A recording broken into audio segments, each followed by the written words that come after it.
Hey VC, what's up? It's me, yours truly. I am back to post a quick video response here to Zep Pearl's 100 Subs contest of vinyl horror stories. First and foremost, congratulations for the 100 subs. That's definitely a big, milestone to hit. And I just want to kind of jump in, share one quick story. I've actually been fortunate and blessed enough where I don't have a ton of vinyl horror stories, but we all have had our experiences over the years. I just wanted to kind of share mine. But before I do that, let me show you what's playing in the background. Love Revisited. I've seen a number of people show some love things over the past week or so, and kind of inspired me to pull out a piece out of my copy and just reminisce on them a little bit. So that's what's on the background.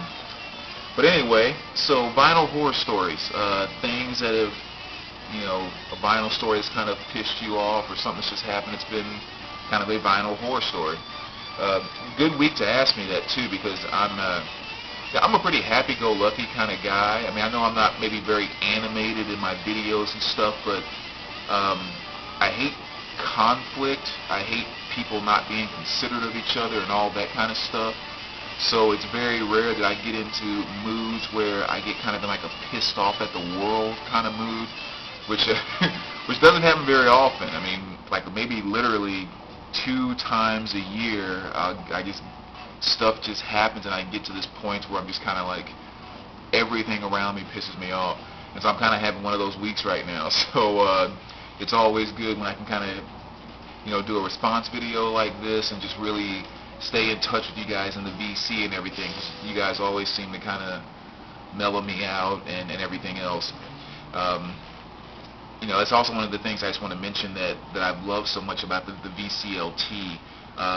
Even more so than getting things, are really having an opportunity to see people enjoy the things that are being sent out. So, I want to send out a big thank you to everyone that did some type of a thank you video to things that I sent them, because I honestly think your thank yous through your videos, that gave me more joy and made me feel good more so than I think the packages that you guys actually received. I think I felt better about the fact that you liked getting them, maybe more so than you actually liked what you got.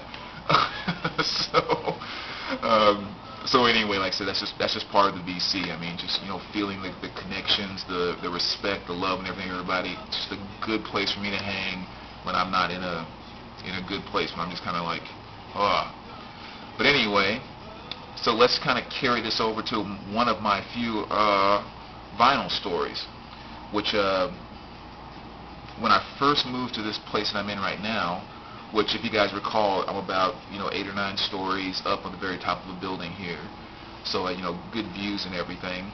I went out and bought this record, which is Minor Threat, and I wanted to get this for a long time, but I kept putting it off, thinking, I'll find one at a better price, and I finally did. I stumbled across this one for like $4 or $5, and I was like, okay, finally found one, good price, it's mine. Good stuff. So I picked it up, brought it home, started listening to it, and my music room's being rearranged, all the time, since I'm always turning stuff around. And back then, my 2 main turntables, one was right here in my music area, and then one was up by my front wall, kind of in the living room area over there. Well, I put the record on, and I'm listening to it, just like, putting it on, it's spinning, everything else, and I had to run out and do something real quick, so I run out and do something, come back in later that evening, and just did not pay attention that you left the record sitting on the turntable right in front of the window. And of course, you know what happens when sunlight can just sit there and beat down on the record for hour after hour after hour. You get something that looks like this. So that was one of the few, really almost of any incidents that I've had where a record that I bought got damaged or was in worse shape than it was before I bought it. Let's put it that way. So I've been very fortunate in that regard. And like I said, I'm pretty much a positive person. I'm very optimistic about a lot of different things and try to look at the brighter side in most things. And that's kind of what I thought with this. I was like, it's a $4 record. That what if I would have gotten in a mood to listen to my Smashing Pumpkins Melancholy, or my Stone Temple Pilots Core, or just, hundreds of other things I can name in my collection.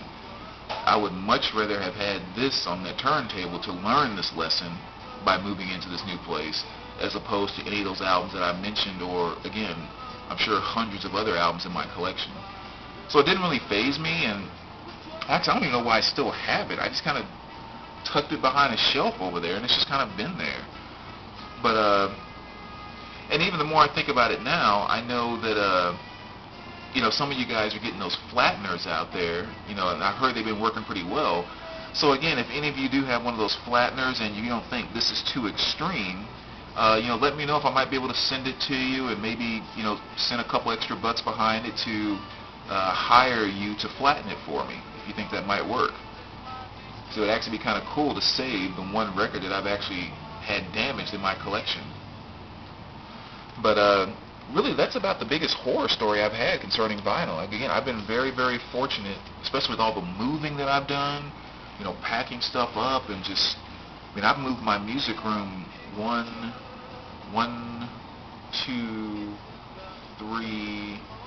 three or four times now, so that's always potential for different things. But, other than that, outside of ordering a few records that maybe didn't come as clean as I would like them, or whatever else, which this Joss Stone, I pulled it out as an example, was a grail for me. I got it, pulled the album out, looked clean as can be, put it on. There was more surface noise than I would have liked on it. And for a grail that I was looking for so long, that was kind of a little bit of a horror story for me. I tried cleaning it. It did get a little bit better, but there are a lot of very quiet songs and quiet areas on there. But even then, the guy that I bought it from gave me a partial refund because of that. So even then, it's not really a horror story. And it's a good enough copy to keep until I get a really good clean one. So anyway, if someone think they might be able to fix that, let me know if you have one of those cool flatteners. And if someone might have a good mint copy of this, or near mint copy of this, that they want to get rid of, let me know. And other than that, take care, VC. Alright, we'll see you guys later. I will be back actually pretty soon, because I have picked up a few new pieces, and whenever I get in those modes, one of the things that really kind of chills me out is new vinyl. So I will definitely be posting some things over the next few days and kind of sharing with you guys. Alright, take care, VC. Talk to you guys soon.